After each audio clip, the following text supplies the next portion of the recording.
there's a big discussion going on with customers regularly, especially big customers that we're working on for a lot, where if you look at, for example, at Microsoft SharePoint or Google Docs, if you create a new element there, a new page, it's closed by default. Actually, Google is a company that says in our company everything is open by default. So if we want to make something, it is accessible to everyone in the company. And only if we say this is a secret, this is something that we need to protect, then we can add a layer to make sure that only those people who are the right ones to see that will have access. And the problem that I see with this is that people don't know about this default. So they just create pages and then they find out, oh, no one puts a comment, no one makes an edit, no one interacts with my page.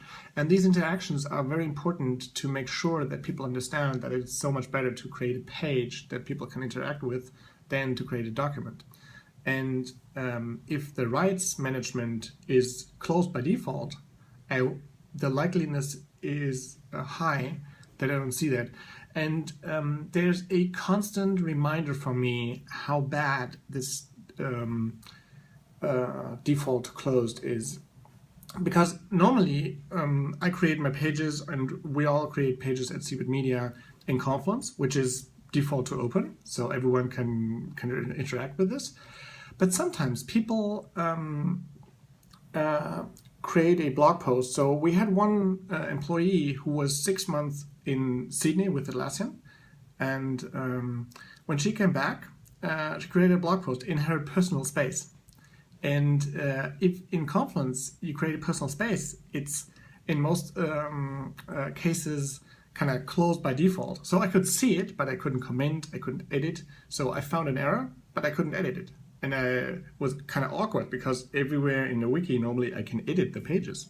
And yeah, and it happens so often that you either can't access the page because people have made their personal space only available for themselves. So they send you a link, you click on it, and you can pull up the page because it's closed.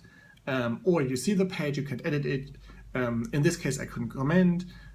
So I had to write her a HipChat message to make sure that she understands that there's an error in her text, and that she may want to open that. And this normally doesn't happen. So basically what you get is you share this link, and then you get nothing back at all. And that's a big learning for me. So default to open is not only something that you want to make sure that it is ingrained in your culture, that your organization understands that sharing is something that is really important, but you also need a tool that supports this process. And if this tool is default to closed, you should really evaluate if there's a possibility to change that. If you can make sure that everything that is created is transparent by default and is only limited when there's a specific reason, like, I don't know, personal information about employees or financial information or secret R&D stuff. There are definitely a lot of situations where you want to have these rights, but the majority of content can be accessible to all employees. I'm pretty convinced. So if you have opinions on that, put a comment on the link. Otherwise, thanks for watching. Bye.